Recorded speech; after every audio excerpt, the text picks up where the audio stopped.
Alright, in this video we're going to be throwing down some tile, cutting it, fitting it, trying to level it out. Let's get going. 30-inch cutter and some buckets, a whole bunch of leveling wedges, some clips. This is going to be the cutting area for the day.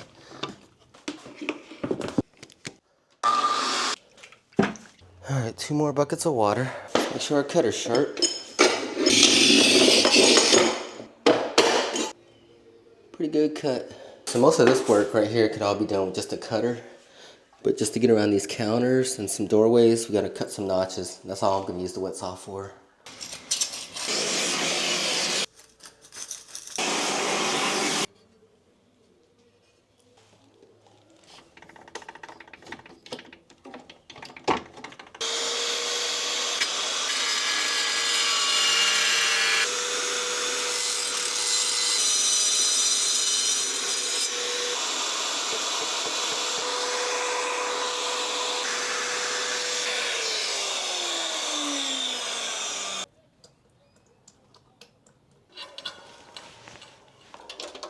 Go 16 and a half, and a little bit more than a half. Turbo blade. Let's see if we're sitting any better. Yeah, she's lower. All right, we got a little bit of a workbench now. Should help. Oh, I got it. Nice. Yeah, something like that. Good old February weather. Oh, we got a new kitty. It's okay. Look at all this smoke. It's coming out the sewer. What is that? I see no kind of... Oh, no smoke up here. It's gotta be just sewer gases or something. Kind of smells like bug spray.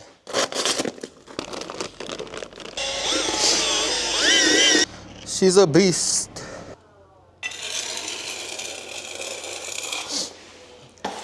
On these short ends, it just needs 2. Have all that in place. I'm probably gonna change the pattern again here in a minute. Other side, that should work. Necessary tool, bucket scraper. Look at that. Looks like we might have enough. Finish right here, but we have to cut a quick notch. I was thinking about using this and knocking out some of those other spots we were working on. Like in here. I think I'm gonna do all this just all by itself. All right, went to the wet saw.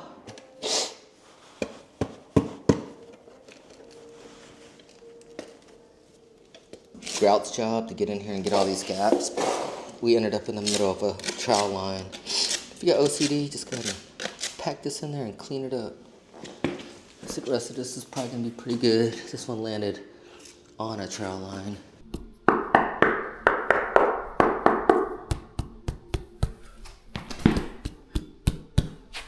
I think we did a good job of trying to blend it back in. And cleaning my tools, I like to use a sponge like this. It's a lot easier than trying to push with your fingers and scrub. This cleans buckets real easy too. You just put it in there, rub the sides, scrub the bottom. All right, now I've got to pick the main pattern for this main living area. All the way to the other wall. Well, 16 1/4. So pretty much if we start here at 7 1/2, we end there at 16 1/4, that's gonna be the least amount of tile waste. So this 2-foot level is a little bit longer than 2 tiles put together, going sideways. Let's put a mark on going all the way down, and then draw a line. So that way you know as long as you cover this line with the mortar, with the thin set, you're good to go. I'm trying to keep my paddle really clean. Alright guys, so this batch has been sitting here for about 7 minutes after the first initial mix. And slaking is real, because you can see the top's going to be pretty thick. But once I go through it, it's going to get lightened up. Back buttering is always a controversy, but if you do this kind of tile at home, maybe you should. Because these ridges, it might just be sitting on these white ridges instead of filling in all these squares. So if you do this at home, go ahead and fill in all the squares. Yeah, possibly, but follow the big positive wire down to your starter. Okay. Alright, there's that 7 1/2 inch piece. Make sure the good side's facing towards your next tile. Cut side to the wall. Don't forget the clips. So now in my head I gotta remember that much Thin set equals about 11 tiles. So I just got all the clips in there. I'm just gonna go, the clips slash spacers. Just remove them the next day if you really want. You could just leave them on there also. Now you just get in here, put some weight on them and squeeze it all together. That's a nasty lip right there. We just start on this end. You see how it's bowed? And remember, this foundation is not perfectly level either. You can push down on here.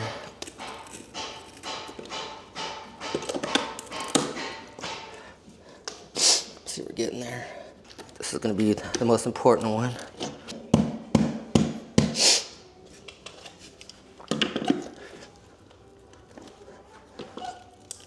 There we go. I mean, that's really minimal. It is gonna keep putting pressure down on here.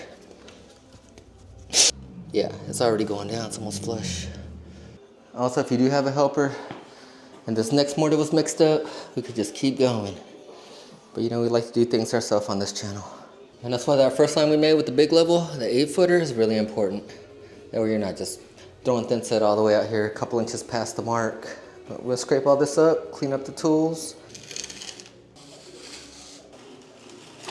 Put a level right here on where the tile was. Measure from there to there, and there to there, and try to see if this is a little bit crooked or if the cabinet's going inward. I already got that measurement. That's the piece for it. I think the AutoZone one's probably gonna be safer. AutoZone? Yeah, just cause you'll get like a year or something on it. If you get from Amazon, it'd be a little bit risky. On the old cars, you would get under it and just take a hammer and just whack the starter and it'd start up. Y'all about to go get one? Yeah, probably. And y'all got enough tools to change it? Yeah, I think so. Yeah. All right. Appreciate it. All right, Uncle. All right. We'll do 7 3/8.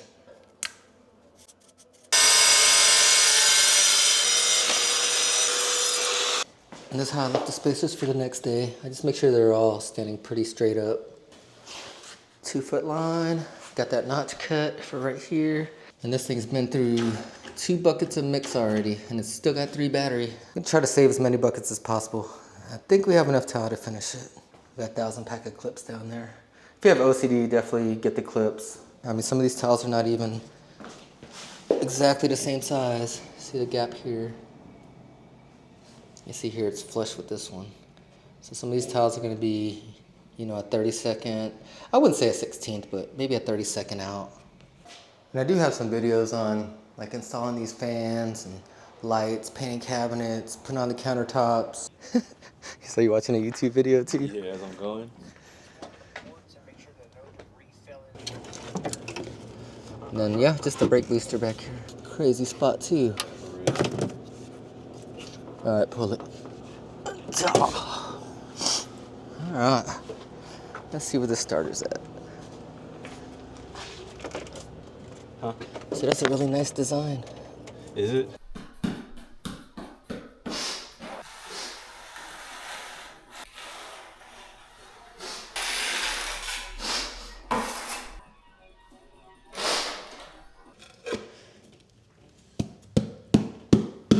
I didn't use any kind of floor leveling. I just been kind of adjusting as I go. So right here you can see it's about a 1/4 inch of thin set, and right here it gets pretty deep where this crack is. So I just been running the trowel regular right here at 45 degrees, and then when I get around here I'm just running it almost straight up and then back to 45.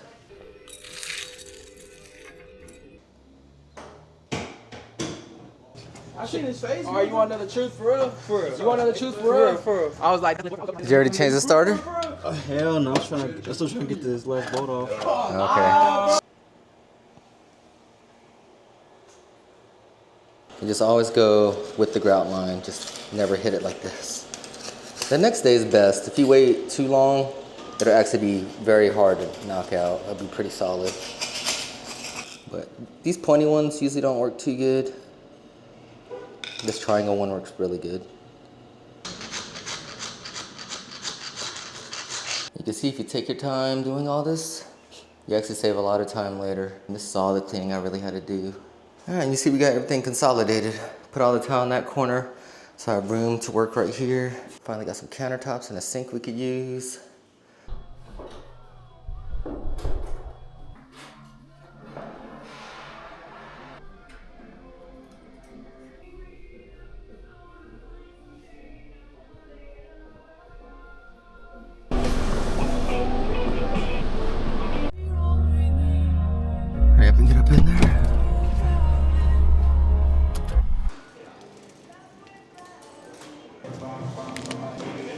Alright, this is the Lash kit I've been using. These are the wedges. Looks like they're about 15 bucks for 100. These are the clips I've been using, letter A, and I think these are just a little, if you get red, they're always just wider. It says 1A spacing, 1/16 spacing. The 1,000 pack of clips is 100 bucks. And this is something new, the extreme wide wedges. It's pretty cool, you can just get all this at the local store. Here's the grout cleaner. And this is an extra blade for the actual snap cutter I'm using.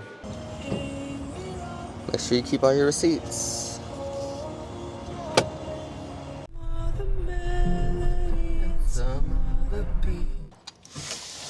I'm getting too old for this.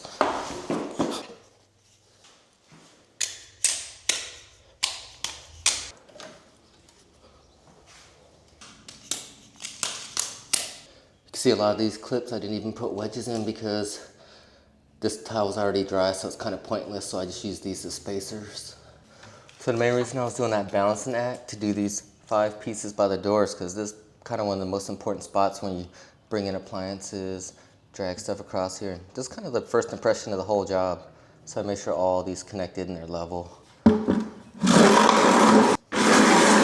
These buckets get stuck on everything if it's not level.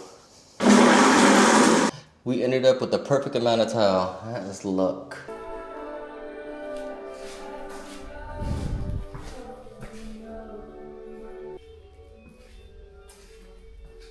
But you can see this is the day before tile, and this is today's tile. And all of today's tile is going to be a little bit higher, so that when I put these clips in, I'm crushing it down. See the lips? So whenever you're connecting new tile to something that's existing, just make sure that the new tiles, you put a little bit extra on the edge, so you can crush it down.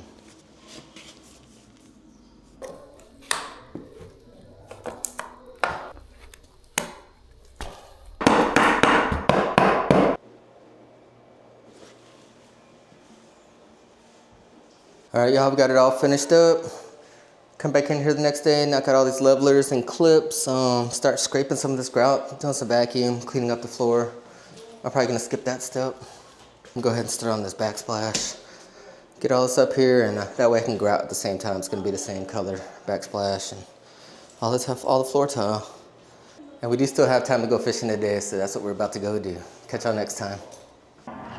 There we go.